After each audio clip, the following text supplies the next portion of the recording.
우리나라의 지난 8월 경상수지가 52억 7천만 달러 흑자를 기록했지만 1년 전과 비교해 흑자 폭이 40% 가까이 쪼그라들며 7개월 연속 감소세를 이어갔습니다. 특히 수출 부진으로 상품 수지 흑자 규모가 5년 7개월 만에 최저치를 기록하는 등 좀처럼 부진을 벗어나지 못하고 있습니다. 거듭된 수출 부진에 기업 실적마저 악화되면서 8월까지 국세 수입은 3조 7천억 원 줄어 세수 절벽이 점차 현실화되고 있습니다. 반대로 국가 채무는 올해 들어 46조 원 이상 늘어 700조 원에 육박하는 등 재정 악화 우려가 커지고 있습니다. 삼성전자가 올해 3분기 7조 원을 넘어서는 영업이익을 달성하며 시장 기대치를 넘어서는 실적 개선세를 기록했습니다. 스마트폰과 디스플레이 사업 부문이 호조를 보이며 반등을 이끌어냈지만 주력 사업인 반도체 사업 부문이 여전히 불투명한 상황으로 향후 실적 회복의 관건이 될 전망입니다. 서울 동대문구 청량리 회기동과 부산 영도구 대평동을 포함해 전국 76곳에서 도시재생 뉴딜 사업이 추진됩니다. 정부는 사업지 선정에 따른 부동산 시장 과열 조짐이 나타날 경우 사업을 언제든 중단하거나 연기할 수 있다고 밝혔습니다. 이상 오늘의 헤드라인이었습니다.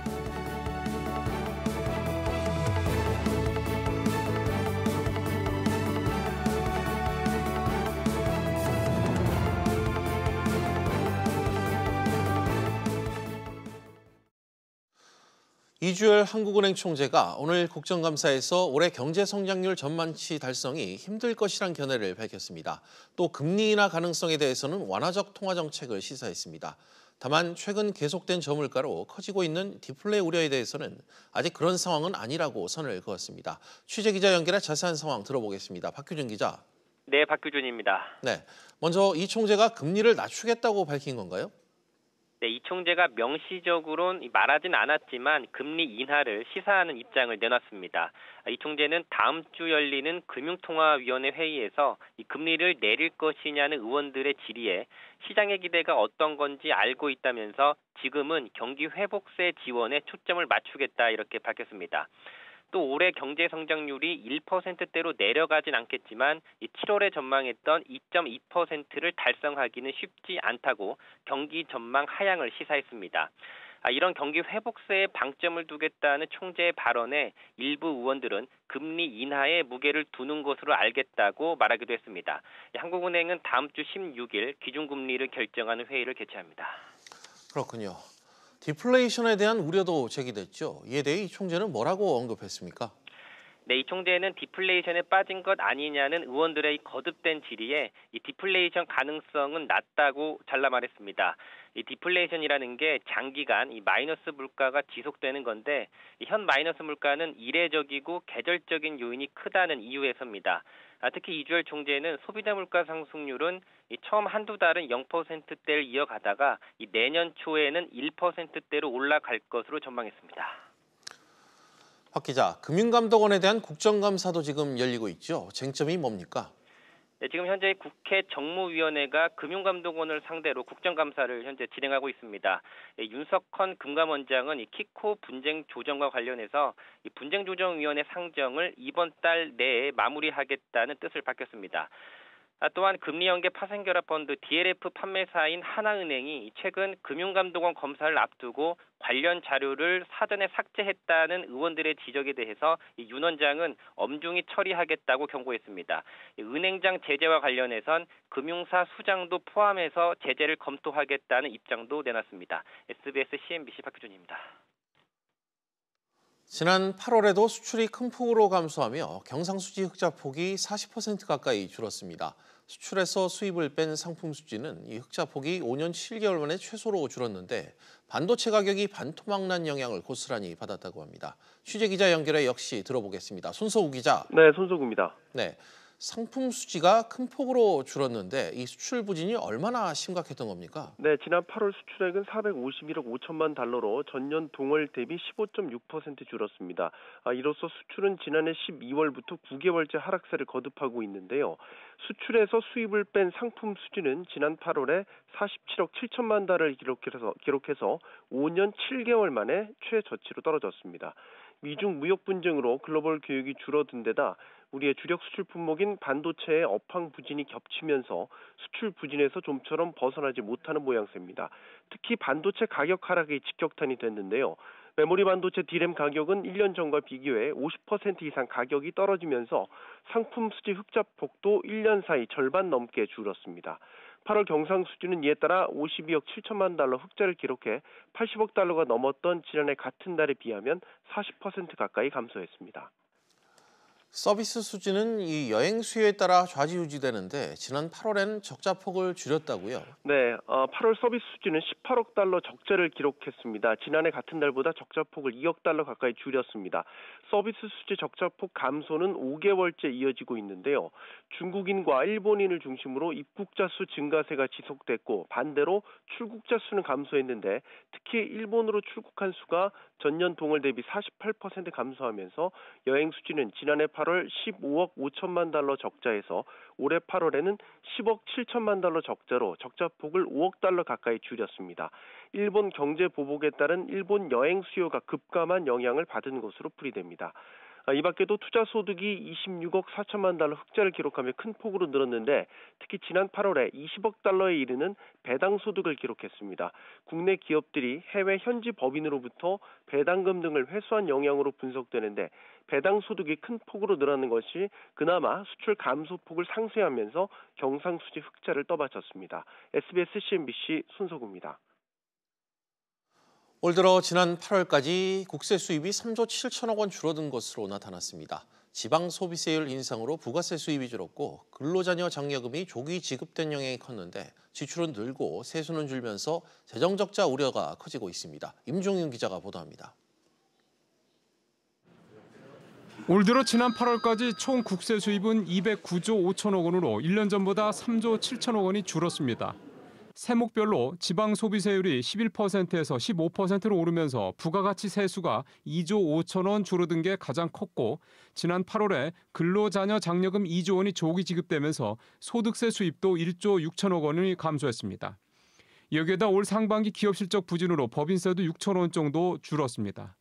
이에 따라 세수 진도율, 즉 걷어야 할 세금 대비 실제로 거친 세금의 비율이 71.1%로 1년 전에 비해 1.5%포인트 하락했습니다.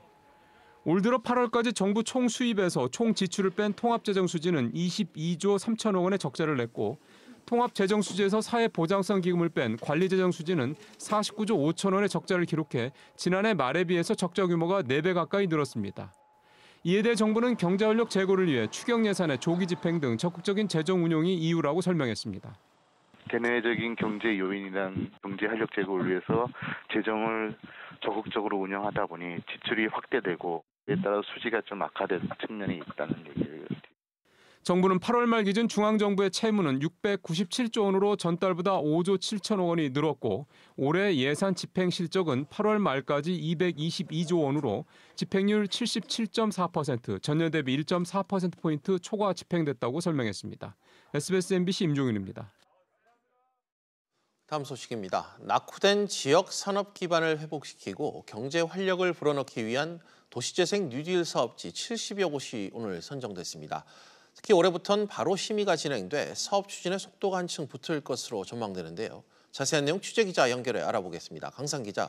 네, 강산입니다. 네, 먼저 선정된 이 지역 어디입니까? 네, 정부는 오늘 도시재생특별위원회를 열고 서울 동대문구 청량리동과 회기동, 경기 부천시 대산동, 부산 대평동 등 모두 76곳을 도시재생 뉴딜 사업지로 선정했습니다. 지난 4월 22곳이 조기 선정된 데 이어 하반기 도시재생 뉴딜 사업지가 추가로 결정된 건데요. 서울이 7곳, 인천 4곳, 경기 10곳으로 수도권이 전체 4분의 1 이상을 차지했습니다. 특히 서울 동대문구 청량리동, 회기동 일대는 서울시에서 최초로 시행되는 경제기반형 도시재생 뉴딜 사업인데요. 홍릉 일대를 바이오 의류 연구개발 거점으로 만들어 주변 대학과 연구기관, 기업을 연계해 이른바 바이오 클러스터로 탈바꿈시킬 계획입니다. 이외에도 해양산업 혁신기지로 사용될 부산 영도구의 대평동과 경남 거제 고현동 등 중대규모 사업지 15곳이 선정돼 지역 경제에 활력을 불어넣고 일자리 창출에도 도움이 될 것으로 기대됩니다. 그렇군요. 사업지로 이 선정된 곳과 또 인근 지역 부동산 시장에 영향이 좀 있을 것 같은데 어떻습니까? 네, 주택 사업과 직접적인 관련은 없지만 사업지 선정이 자칫 집값 상승 요인으로 작용할 가능성이 있습니다. 정부는 이에 따라 뉴딜 사업이 외지인의 부동산 투기 수단으로 변질되지 않게 하기 위해 한국감정원과 인근 부동산 시장을 면밀히 모니터링하고 있다고 밝혔습니다.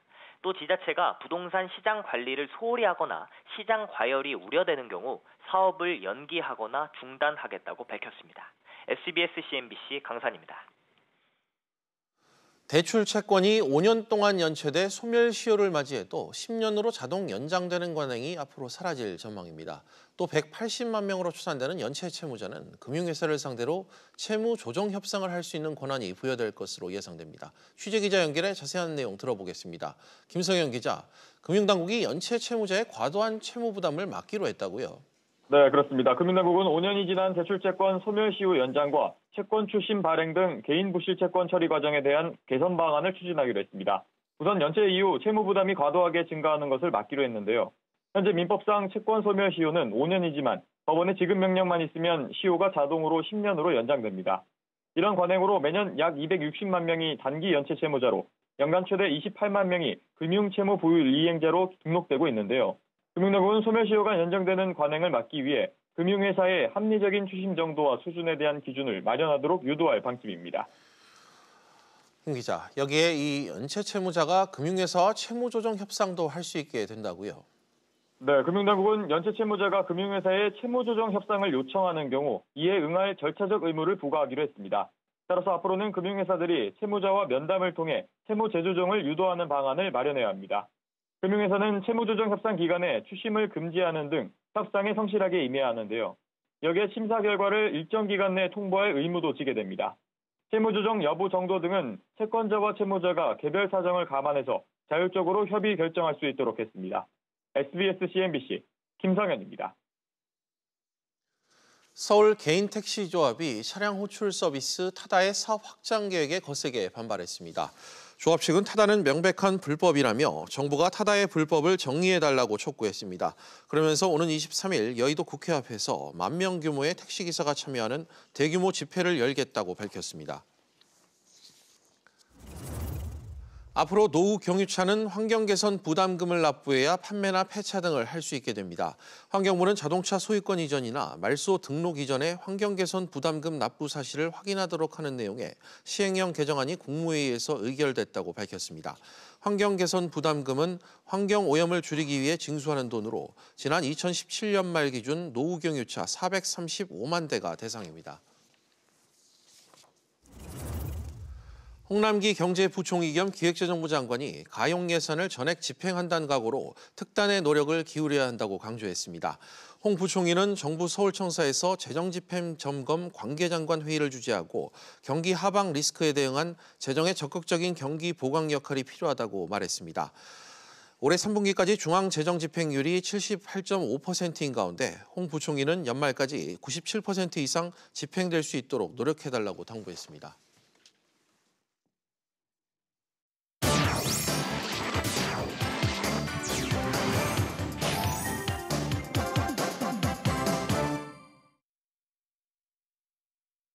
주요 이슈를 체크해보는 시간, 이슈 체크 오늘입니다. 그럼 먼저 첫 번째 이슈부터 보도록 하겠습니다. 화면 보시죠.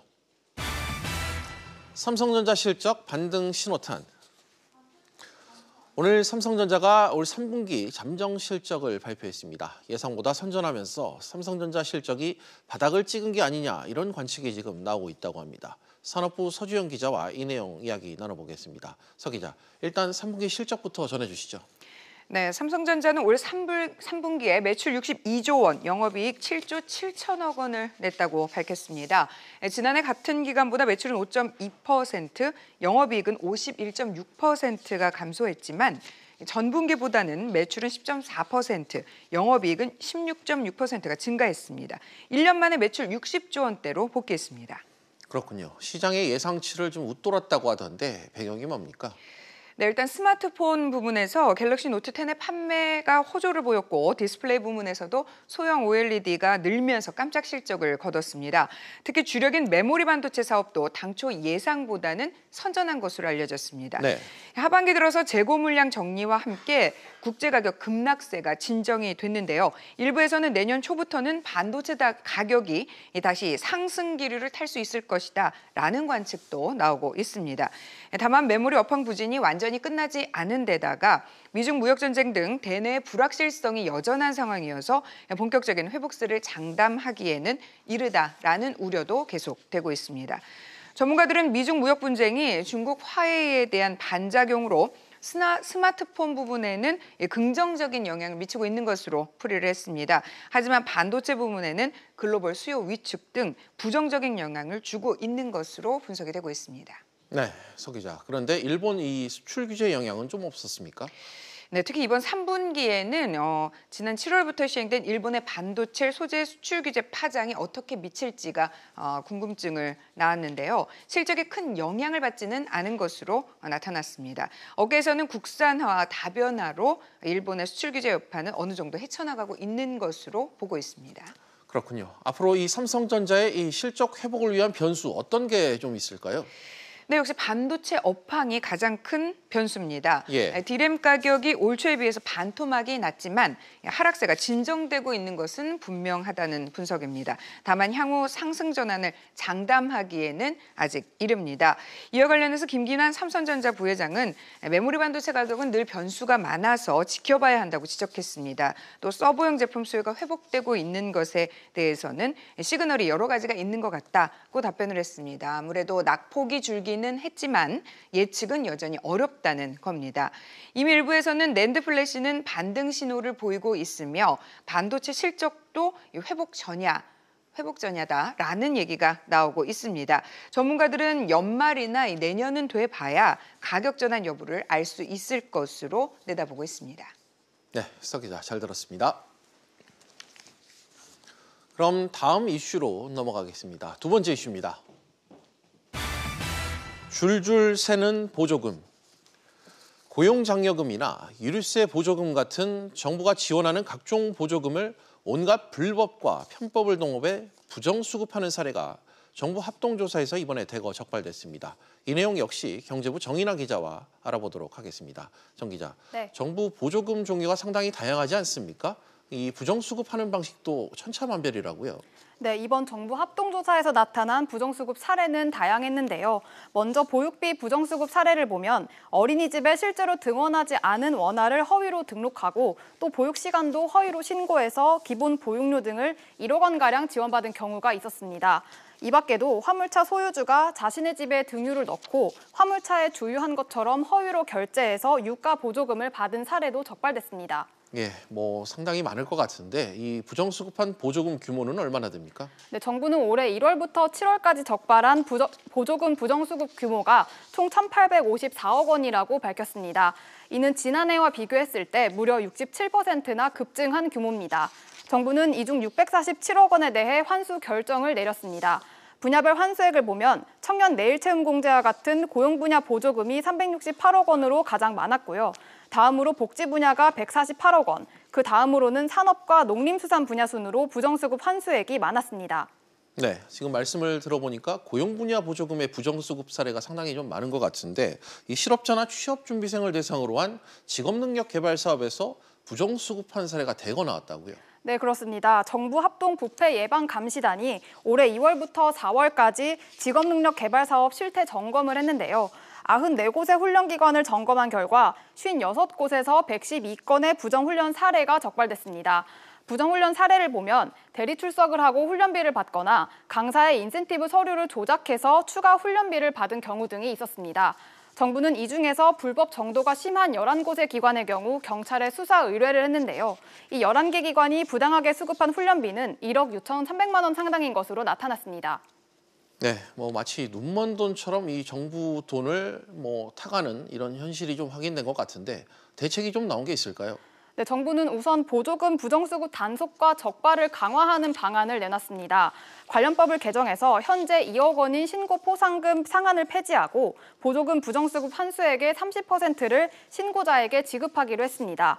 부정수급 단속을 위해서는 특별사법경찰과 전담 간사팀을 설치해서 불시 점검에 나설 예정입니다. 아울러 부정수급이 적발되면 다른 국고보조금을 받을 수 없도록 보조금 대상에서 제외할 방침입니다.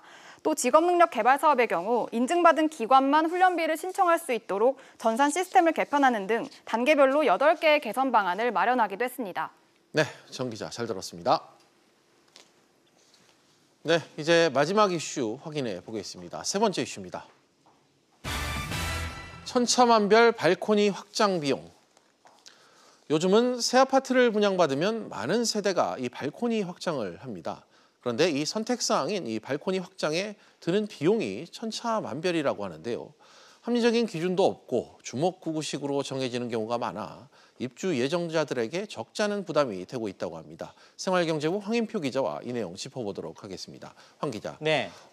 발코니 확장 비용 대체 얼마나 차이 나는 겁니까? 일단 바른미래당의 정동영 의원이요. 지난해와 올해 분양한 8개 LH 아파트의 발코니 확장비를 조사해봤는데 격차가 최대 4배 이상까지 벌어졌습니다. LH가 위례에 짓고 있는 아파트의 경우 지금 보시는 아파트인데 전용 55제곱미터 면적의 경우 발코니 확장비가 1,000만 원가량 정도 된다고 합니다. 실제 늘어나는 발코니 면적으로 이 비용을 나누면 3.3제곱미터당 233만 원이 되는데요. LH의 또 다른 시흥에 있는 아파트가 53만 원에 불과한 것과 비교하면 위례 아파트가 4배 이상 비싸다고 볼 수가 있습니다. 예. 위례 아파트의 경우 심지어 같은 면적의 아파트인데 확장비가 2배의 차이가 나기도 하는데요. 전용 55제곱 A는 확장비가 3.3제곱미터당 233만 원인데 똑같은 면적의 B 모델 같은 경우에는 120만 원밖에 안 됐습니다. 2배 정도 차이가 나는 거죠. LH는 이 같은 가격 차이에 대해서 골조와 마감 공사의 차이가 있어 비용에도 차이가 있다며 분양가 심사위원회에서 이 발코니 확장비가 적정한지 따져본다고 설명했습니다. 네, 지금 말씀하신 것처럼 공공 아파트에서도 좀 이 지경인데 민간 아파트는 아무래도 격차가 더 나겠죠? 우선 민간 아파트는 공공 아파트와 다르게 재건축 조합 등 시행사가 사실상 마음대로 가격을 정하고 있는 상황입니다. 시행사와 건설사 모두 발코니가 서비스 면적, 즉 공짜로 주어지는 면적이라며 정확히 얼마나 면적이 늘어나는지 공개하고 있지 않습니다. 확장비가 어떤 기준으로 정해지는 건지도 공개를 하고 있지 않다 보니까 입주 예정자 입장에선 이게 발코니를 확장했을 때 내 집이 얼마나 넓어지는지 그리고 그 비용 자체가 합리적인지 알 수 없는 상황이 됩니다. 이런 상황에서 울며 겨자 먹기로 결국 발코니 확장 비용을 내고 있는 건데요. 일단 올해 있었던 서울과 과천 10개 분양단지의 가격을 한번 비교해봤는데 보시는 것처럼 1,100만 원대 방배 그랑자 이런 경우도 있지만 강북에서도 2천만 원 가까이 되는 청량역 같은 경우 롯데캐슬이 1,900만 원 이런 경우도 있었습니다. 과천 같은 경우에서는 최대 2,600만 원까지 이 발코니 확장비가 올라가는 그런 사례도 발견이 됐습니다. 그렇군요. 이런 상황에서 민간 택지 이 분양가 상한제가 시행될 경우 이 같은 그 발코니 확장 옵션 비용이 더 치솟을 가능성이 있다. 이런 우려도 나온다고요? 네, 지금 신규 아파트 담청자의 90%가량이 발코니 확장을 이제 선택을 하거든요. 사실상 필수라고 봐도 될 것 같은데 분양가는 심사를 받지만 이 발코니 확장비 같은 옵션 비용은 심사를 받지 않습니다. 이 때문에 분양가 상한제로 분양가를 높게 받을 수 없게 된 재건축 조합들이 수익성이 떨어지니까 이런 발코니라든지 옵션 같은 비용들을 부가적으로 가격을 올려가지고 이 수익 보전에 나설 수 있는 그런 상황입니다. 사실상 분양가를 꼼수 인상하는 그런 효과를 낳는 건데요. 이에 따라서 필수 옵션이 된 이제 발코니 확장 비용도 사실상 분양가로 보고 합리적인 기준과 가격이 제시해야 한다 이런 지적이 나오고 있습니다. 네, 황 기자 잘 들었습니다. 퀴즈플러스 계속해서 오후 토론으로 이어가겠습니다. 오후 토론은 시청자 여러분들도 유료 문자 100원으로 의견 보내주시면 실시간 토론에 참여하실 수 있습니다. 샵 3698번으로 많은 참여 부탁드리겠습니다.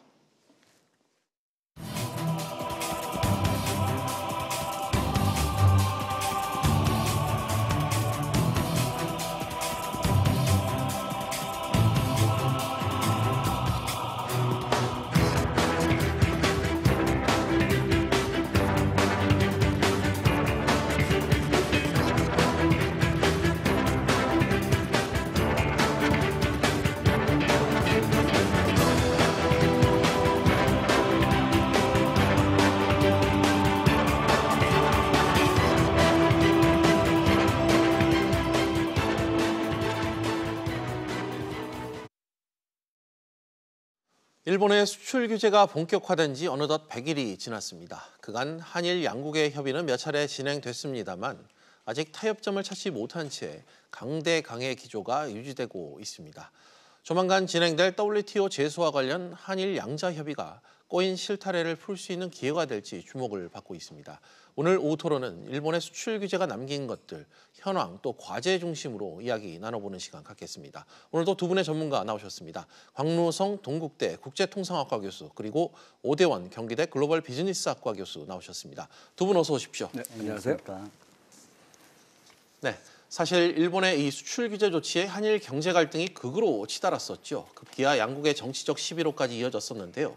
먼저 곽 교수님, 물론 최근에 이 한일 이슈가 다소 잠잠해진 모양새를 보이고 있습니다만 여전히 갈등의 불씨는 살아있는 그런 상황이죠. 일단 양국이 서로 5대 리스트에서 제외하는 방식을 취한 게 지난달까지 있었고요. 그다음에 이제 우리가 우리 보고 이제 안보 위협을 관리를 제대로 할 수 없다고 얘기를 하니까 그러니까 지소미아 파기를 해서 대결 양상이 가속된 그런 현상이죠. 네. 그동안 뭐 외교장관 회담도 있었고 그다음에 일본 참여 선거 종료 등 여러 가지 해결 계기는 있었습니다만 서로들 안보 위협, 보복 조치 철회다 하는 주장의 평행선을 달리고 있는 그런 상황입니다. 예, 지금 상황이 100일 정도 지났고요. 그간 양국이 조치와 대응, 또 추가 조치와 맞대응 이런 형국으로 그간 계속해서 올 여름 내내 이어져 왔죠. 오 교수님, 이해를 좀 돕기 위해서요. 그간의 과정들을 좀 짚어봤으면 좋겠습니다. 양국 정부가 주요 발표했던 내용 어떤 것들이 좀 있었는지 짚어주시죠. 예, 수출 규제 이 부분에 관련해서만 첫 번째는 우리가 7월 4일에 우리 한국 쪽에 어떤 통보 없이 반도체와 디스플레이 분야의 가장 핵심적인 세 품목에 대한 수출 규제를 시행한다는 걸 갑자기 이제 전격 시행하게 됐어요. 그게 일본의 수출 규제였습니다. 예. 이에 대해서 7월 28일에 일본이 이어서 수출 무역 관리령 개정안을 가기에서 이제 의결을 하게 되는데 이것이 보통 우리가 말하는 화이트 리스트 배제안을 이제 꺼내 들은 것이고 우리는 할 수 있는 게 별로 없었죠. 사실은 8월 5일에 우리가 그래서 소재 부품 장비에 대한 우리나라의 지원 체계, 특별법을 비롯하여 경쟁력 강화 방안을 내놓는다든지 이런 대책밖에 할 수 없었고요. 예. 7일에 이제 그 8월 7일에 일본이 수출 무역 관리령 개정안을 공포한 이후에 실제로 28일에는 화이트리스트 배제를 시행하기까지 이릅니다. 여기에 대해서 우리는 그에 대한 대응 조치로서 한국 역시 이제 일본의 수출 규제에 대해서 국제 통상 규범을 어겼다고 WTO에 제소를 하게 되었고 9월 18일에는 이에 이어 일본은 한국의 화이트리스트에서 배제하는 조치를 시행하기까지 강대강으로 치달았습니다. 알겠습니다. 그간 도표에서도 나왔듯이 주요 내용을 좀 짚어주셨는데요. 그런데 곽 교수님, 일본이 이 수출을 완전히 틀어막은 것은 또 아니었습니다. 일부이긴 합니다만 이 에칭가스, 포토레지스트 등 허가가 제한적으로나마 이루어지긴 했었잖아요. 여기 이제 규제 조치 화이트리스트 제시하면서 이제 아예 관리령 자체를 바꿔서 B라는 그룹을 만들었잖아요. 그때 이제 B라는 그룹은 제외는 하지만 일부 수출이 가능하도록 결국 통제권을 쥐겠다 하는 게 이제 조치의 내용인데요.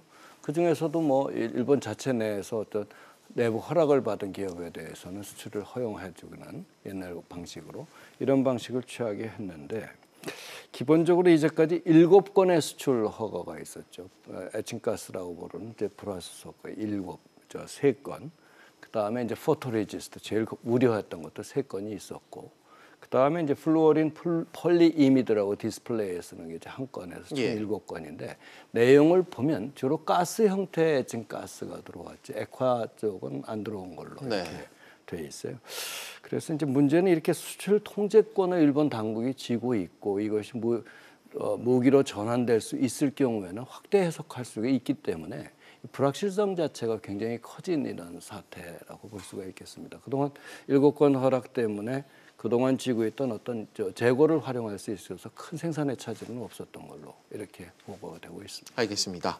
오 교수님, 제한적으로 이루어지고 있는 일본의 수출 규제 허가 조치 좀 역시 어떻게 평가하시는지요? 사실 지난 90일 100일 동안 치달으면서 이 양국 간의 규제에 대한 공방이 이어지는 동안에 수출 신청을 했던 일본의 이런 업체들이 수출 허가를 득한 것이 너무 적다는 거죠. 이건 사실 실질적으로 우리는 규제를 개별 허가로 해가지고 진행을 하고 있다. 특별 허가로 해서 진행을 하고 있다. 그러니까 WTO에 위반 사례가 아니다라고 하는 이런 국제사회의 글로벌 공급망을 훼손하고 있다는 이런 비난에 대해서 좀 회피하고자 하는 일본의 어떤 명분 쌓기 정도가 아닌가라는 의심을 하고 있고, 특히 중소기업에 대해서는 굉장히 이 타격이 심각하게 이제 겨우 한 건 플로린 폴리이미드 이제 허가받는 이런 정도 나왔고, 삼성이라는 이런 큰 대기업의, 그러니까 바게닝 파워가 큰 기업에 대해서만 좀 실질적인 허가가 조금 이루어지고 있는, 아주 우리로서는 이 수출 규제의 악영향이 크게 나타나고 있는 것이라고 볼 수 있습니다. 알겠습니다. 곽 교수님, 그럼 현 시점에서요, 일본의 수출 규제가 남긴 이 기업들의 피해 어느 정도로 좀 판단을 하고 계십니까? 일단은 우리가 큰 영향이 있을 거라고 걱정을 했었는데, 그거는 뭐 이제 여러 가지 우회 수입한 경우도 있고, 또 국산화 추진해서 국산을 대체로 이제 그렇게 정밀한 걸 요구하지 않는 경우는 사용한 경우도 있고 해서, 이번에 삼성전자 걱정을 많이 했던 경우가 조금 전에 보듯이 3분기가 그렇게 실적이 나쁘지 않았어요. 7조 7천억 영업이익이니까. 그런 측면에서 보면 우선 우회 수입을 했고, 또 그다음에 국산 하나 대체 공급선 같은 걸 찾아서 그렇게 큰 영향은 있었던 것 같지 않은데, 오히려 일본산 불매운동이 진행이 되면서 일본 측의 피해가 상당히 큰 걸로 한국경제연구원의 최근 보고에 나왔습니다. 우선 관광 같은 경우는 7, 8월 성수기에 30%가 떨어졌고, 관광객이. 그다음에 9월에도 28%, 거의 30%가 떨어졌는데, 일본산 자동차의 경우에는 60%가 작년에 비해서 떨어졌다고 그래요. 그다음에 이제 맥주 수입은 1위가 이제 수입 맥주 1위가 일본 맥주였었는데, 뭐 지난달에는 거의 6,000달러, 99.9%의 물론 이제 재고가 있긴 하겠습니다. 팔려서 그렇게 해서 현저히 감소해서 일본 측 수입이 손해가 상당히 컸다. 이렇게 이제 한국경제연구원은 보고하고 있습니다. 알겠습니다. 오 교수님, 그나마 이 다행스러운 부분은 불화수소 같은 경우 이 공급망 변화 속도가 상당히 좀 빠른 것 같더라고요. 어떻게 좀 보셨습니까? 불화수소 같은 경우에는 그것을 순도를 높이는 데서 기술력이 일본이 세계에서 가장 뛰어났었다라는 것인데, 여기는 두 가지 요인, 즉 순도를 높이는 기술이 굉장히 어려운 기술이다라고도 볼 수 있지만, 이렇게 개발한 이 고순도의 불화수소에 대해서 이걸 공급할 만한 공급처, 즉 삼성과 같은 이런 대기업의 공급망을 찾기가 어려워서 R&D에 대한 유인이 떨어졌다라고도 볼 수 있는 것이었죠. 그래서 이것에 대해서 국산화도 진행이 되고 있고, 중국이라든지 러시아, 독일 같은 곳에서 우리가 대체품을 공급할 수 있다라고 하는 제안들도 진행이 되면서, 여기에 대해서는 좀 공급망이 조금 빨리 국산화가 진행이 되고 있는 면이 있어서 그나마 다행이라고 생각하고 있습니다. 알겠습니다. 우회 수입이나 국산화 등이 뭐 빠르게 추진되면서 국내 기업들도 두 분이 말씀하신 대로 대체제를 찾는데 일부 성공하고 있는 분위기는 분명한 것 같습니다. 그런데 곽 교수님, 급한 불은 이렇게 껐지만 불확실성이 여전하다는 게 업계의 전반적인 반응입니다. 이유를 좀 어디서 찾을 수 있을까요? 이게 이제 요즘처럼 거의 이제 그 독점적 경쟁 상황이라고 그래요. 첨단 산업 분야. 이런 상황에서는 지금 이게 글로벌리제이션이 되면서 이 밸류 체인, 이제 글로벌 밸류 체인 자체가 굉장히 복잡하게 얽혀 있거든요. 근데 요거 소재를 부품 분야인 초기 단계를 또 끄는 게 이제 이번에 되는데, 그래서 이제 상당히 큰 충격이 있지만, 그렇다면 나머지 같이 샀을 분야, 이렇게 복잡하게 얽혀 있는 이 분야에서도 일본의 침해 소지는 굉장히 있다라는 측면에서 우려해야 될 것이죠. 지금 대기업도 물론이지만 중소기업들 얘기 들어보면 이 불확실성 걱정을 가장 많이 하고 있는 그런 상황입니다. 그래서 나머지 불화수소, 이게 이제 무기로 전환될 수 있는 것도 그렇지만 무기로 전환되지 않더라도 일본 통제권을 쥐고 있기 때문에, 그렇다면 모든 것에 대한 어떤 불화수소가 이게 이제 소위 말해서 불확실성이 내재되어 있는 그런 상황이죠. 이건 요즘의 세계는 그렇게 국산을 처음부터 수직 계열화해서 소재 부품서부터 최종재까지 만드는 그런 산업은 거의 없거든요. 바로 이제 그런 측면에서 불확실성은 상존하고 있다, 이렇게 봐야 될 것 같습니다. 알겠습니다. 오 교수님, 곽 교수님께서도 말씀 중에 잠깐 언급을 하셨습니다만, 중소기업 같은 경우 불확실성에 상당히 노출이 돼 있는 것 같습니다. 수출 그 환경 악화에 따른 피로감이 상당히 좀 누적된 상황인 것 같은데, 우리 중소기업 상황이 좀 어떤지 짚어주실까요? 사실 이 타격을 대기업이 받는 것 같이 삼성이나 SK에 대한 얘기를 많이 하고 있긴 하지만 중소기업처럼 그러니까 제한된 기술 그 부분에 대한 특화 산업으로 공급을 하고 있고 일본에서 이런 그 고순도의 불화수소라든지 이런 걸 공급받아야지만 자기들 장비를 납품할 수 있었던 중소기업들의 피해가 사실 더 크다고 볼 수 있습니다. 대외 수출 환경이 점점 이렇게 일본의 수출 규제와 미중 무역 갈등이라는 이런 환경들이 악화되고 있는 데서 이 악재를 겸해서 맞은 것이고요. 특히 소재와 부품을 조달하는 능력에 있어서는 삼성은 어떻게 자기들이 조달처를 바꿔서라도 이렇게 할 수 있다는 R&D에 관여를 할 수 있는 방법도 있지만 참 중소기업은 이 부분에서 약자일 수밖에 없습니다. 따라서 이번 정부의 이런 경쟁력 강화 방안 같은 데서 자금이나 뭐 인력이나 이런 것들의 지원을 요청하고 있지만 지금 우리가 이번 일본의 수출 규제에서 느낀 점은 참 우리 산업이 이렇게 몇 가지의 공격으로도 쉽게 좀 빈틈이 드러날 만큼 허약한 데가 있었구나 하는 것이 드러났는데 그것이 바로 중소기업 부문이었다는 것을 좀 여실히 깨달았었죠. 그래서 이 부분에 특히 관심을 가지고 정책이 시행됐으면 하는 바람이 있습니다. 알겠습니다. 박 교수님, 아무래도 이 단기적으로 공정 변화 또 소재 공급망을 재구축하는 게 중소기업으로서는 한계가 있다. 좀 이렇게 보여지는데 어떻습니까? 중소기업의 이제 특징을 봐야 되는데요. 중소기업이라는 게 인력 또 자본의 한계가 있거든요. 그래서 이제 주로 하나의 공정에 특화되어 있거나 또 하나의 부품 소재 생산에만 특화되어 있는 게 중소기업의 특징이란 말이에요. 따라서 익숙치 않은 공정을 재구축하려고 그러면 투자가 필요하고 이게 투자가. 그다음에 이제 공급망 재구축하려면 이걸 세계적인 네트워크를 갖고 있는 인력이 필요한데 이 양쪽 인력과 자본이라는 투표에서 약하기 때문에 특히 이제 중소기업이 한계를 많이 느끼고 있는 그런 상황이죠. 바로 이제 중소기업과 대기업의 문제는 이제까지도 겪어왔지만 항상 중소기업의 특징을 고려한 어떤 조치, 제도적 조치가 고려를 해야지 이게 그냥 상생해라 그런다고 상생하는 게 아니거든요, 이게. 알겠습니다. 오 교수님, 특히 정부의 규제 환경 속에서 생산성을 높이기는 또 마냥 어렵습니다. 자금이나 인력 지원 부족 등을 호소하는 곳도 상당히 많은데 좀 현실이 좀 쉽지는 않은 것 같아요. 예, 그렇습니다. 지금 사실 정부로서는 자금을 지원한다든지 이에 대한 대책을 내어주는 그런 적극적인 지원 방안도 있을 수 있지만 더 쉽게 할 수 있는 거 환경을 바꿔줘서 좀 자유도를 높여주는 사업의 환경에서 불확실성을 좀 제거해주는 그런 역할도 할 수 있을 겁니다. 즉 화학물 관리법 같은 이런 것이 우리한테 좀 규제로 크게 작용하기 때문에 R&D를 적극적으로 하지 못했던 그런 면도 있었지 않습니까? 그래서 이런 데서의 문제점이 될 만한 것들은 규제는 좀 자유롭게 풀어주고 아니면 요즘 많이 이렇게 시행하려고 하는 이런 좋은 이제 샌드박스 제도 같은 데서 자유롭게 이걸 개발했을 때 성공한 이 부품이나 소재 납품을 할 수 있는 것을 지원해주는 그런 방안을 하는 것, 즉 규제를 풀어주는 것만으로도 정부로서는 이번 사태에서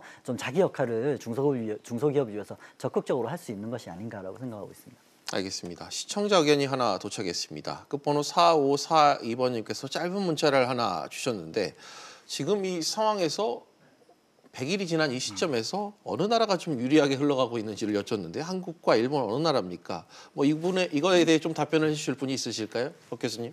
일단 이제 뭐 가장 최근에 나온 보고서 한국경제연구원 보고서인데, 그러니까 이제 우리가 400억 달러의 손실이 있었다고 그래요. 근데 이제 거기는 3,500억 달러. 뭐 이렇게 얘기를 하니까 거의 9배 정도의 일본 쪽 손해다라고 이제 얘기를 하고 있습니다. 달러가 아니라 원입니다. 원.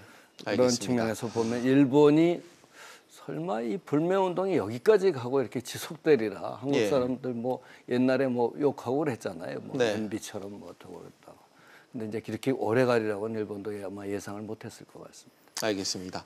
박 교수님 말씀하시는 것처럼 뭐 일본에서도 뭐 저희도 뭐 이렇게 보도를 통해 접했습니다만 생각보다 한국이 세게 나오고 있다. 뭐 적잖이 당황하는 것 같은데 일본 내의 좀 상황은 좀 어떨까요? 사실 일본은 우리한테 더 많은 수출을 하는, 우리는 사실 일본으로 수출한 게 305억 달러 정도였다면 지난해 우리가 수입을 한 게 546억 달러 정도이기 때문에 우리의 주요 수입국 3위이고 우리의 주요 수출국 5위이지 않습니까? 그래서 일본으로서는 자기들 수출할 수 있는 데가 이 규제를 통해 가지고 망가지니까, 이 공급망이 망가지니까 중소기업들이 불만이 있지만 표출하지 못하는 이런 내부적인 상황이었다고 합니다. 그래서 사실은 일본은 장기적으로 이런 규제가 진행이 된다고 하면 우회적으로 수출하는 데를 넘어서서 해외로 이 기업이 아예 해외 직접 투자를 해서 빠져나가서 한국에 공급을 해주는 그런 방안까지 역으로 내놓을 정도로 일본 기업들의 타격이 컸고, 우리 이제 국민들의 이런 운동으로 이어졌던 여행이라든지 이런 일본산 제품 소비재에 대한 불매 운동 같은 것도 상당히 이런 여론전에서 굉장히 영향을 발휘했던 것이 사실입니다. 알겠습니다. 곽 교수님, 다시 물론 대기업들도 규제는 규제대로 남기고 R&D를 위한 상생을 정부가 주문하는 데 있어서 어폐가 있다, 이런 주장을 계속해서 지금 이 현실에서 주문을 하고 있습니다. 이 상황을 좀 어떻게 해석을 해야 될까요? 이제 법인으로서의 기업은 유기체죠. 법인자의 사람인자거든요. 네.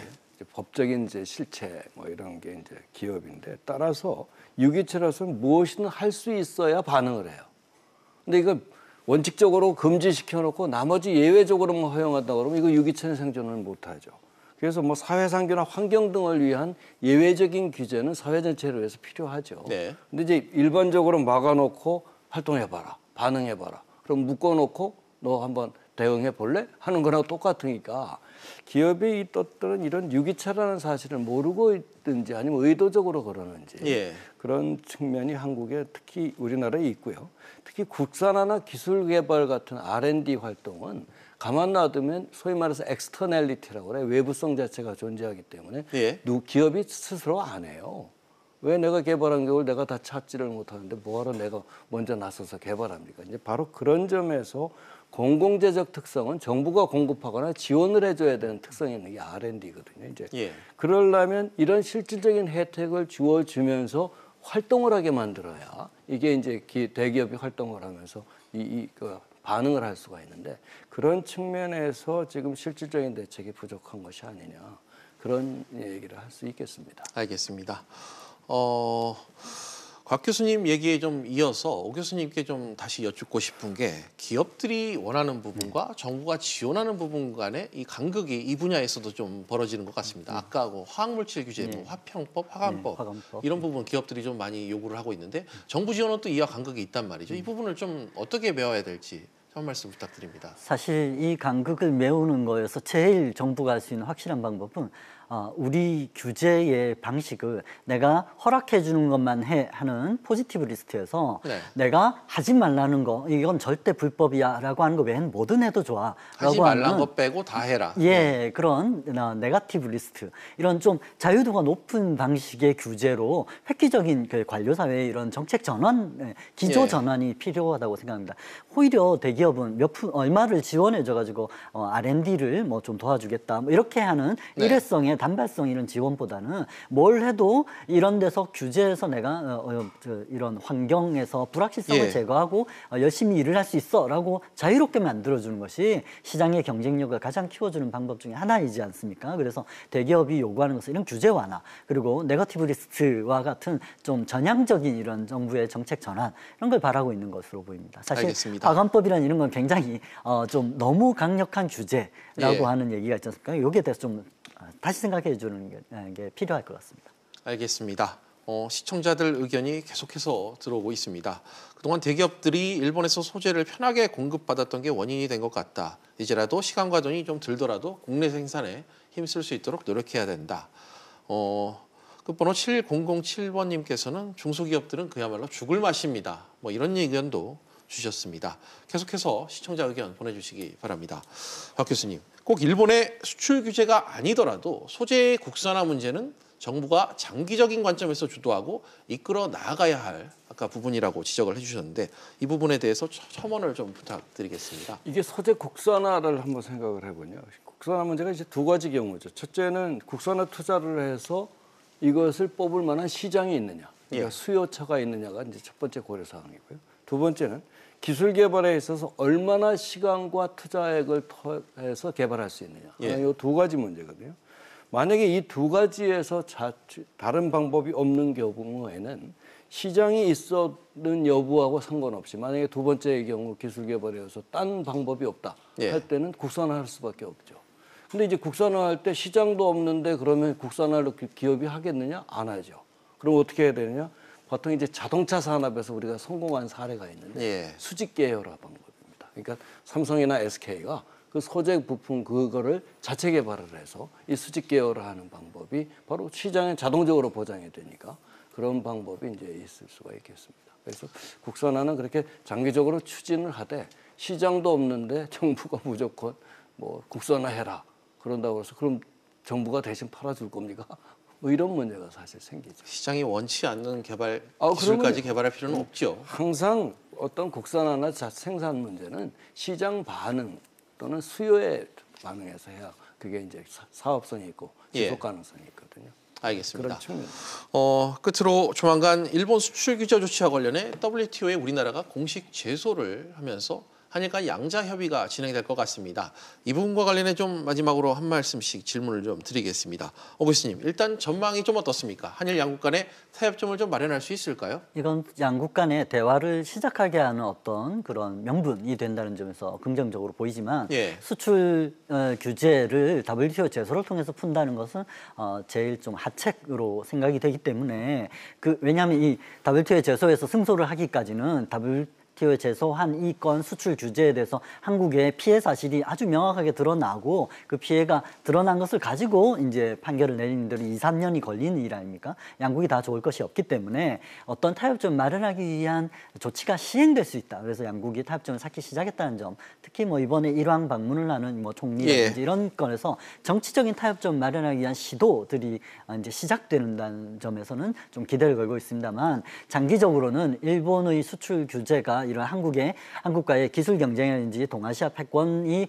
바뀌고 있는 와중에 시작된 거기 때문에 좀 장기적으로 가지 않을까라는 생각을 하고 중소기업이든 대기업이든 우리 정부의 정책이 대응을 해야 된다고 생각하고 있습니다. 알겠습니다. 곽 교수님, 대통령께서도 뭐 앞서 다시는 지지 않겠다고 말한 바도 있고 이번에도 또 극일 메시지를 추가로 내놨고 일본 아베 총리는 이와 관련해 관계 개선 조짐을 보일 법한 그런 언급을 좀 내놨습니다. 한일 관계 전망과 관련해서 한 말씀 마지막으로 부탁드립니다. 이게 조금 전에 얘기한 WTO에서 제소를 하면 원래 절차상 협의, 컨설테이션이라는 게 예정이 돼 있어요. 이제 다행히도 일본이 응했죠. 뭐 안 해도 이제 그만인데 그렇다면은 대화의 모멘텀을 만들어진 거라고 보는데, 근데 대화는 효과가 있어야지 대화잖아요. 그죠? 효과가 있으려면 일본이 자존심 구기지 않고 이 기존 조치를 철회할 수 있는 어떤 소위 말해서 출구 전략을 우리가 만들어주는 거예요. 협상 전략상. 예를 들어서 상황의 변화가 발생했기 때문에 뭐 안보의 위협이 제거됐기 때문에 굳이 제재를 유지할 필요가 없다라는 이런 출구 전략을 우리가 만들어주면서 일본한테 대화를 유도를 해야지 그냥 하면 일본은 자존심 때문에 안 합니다. 특히 정치인들은. 왜냐하면 표도 있고 하기 때문에. 그런 측면에서 그런 협상 전략을 가지고 임해야 뭔가 조짐이 보이지 않겠느냐 그런 생각이 듭니다. 알겠습니다. 두 분께서 일단 대화의 모멘텀은 좀 조성이 됐다는 평가를 해주셨습니다. 앞으로 뭐 어떻게 진행될지는 좀 더 지켜봐야 될 것 같습니다. 오늘 두 분 말씀은 여기까지 듣도록 하겠습니다. 두 분 나와주셔서 감사합니다. 감사합니다.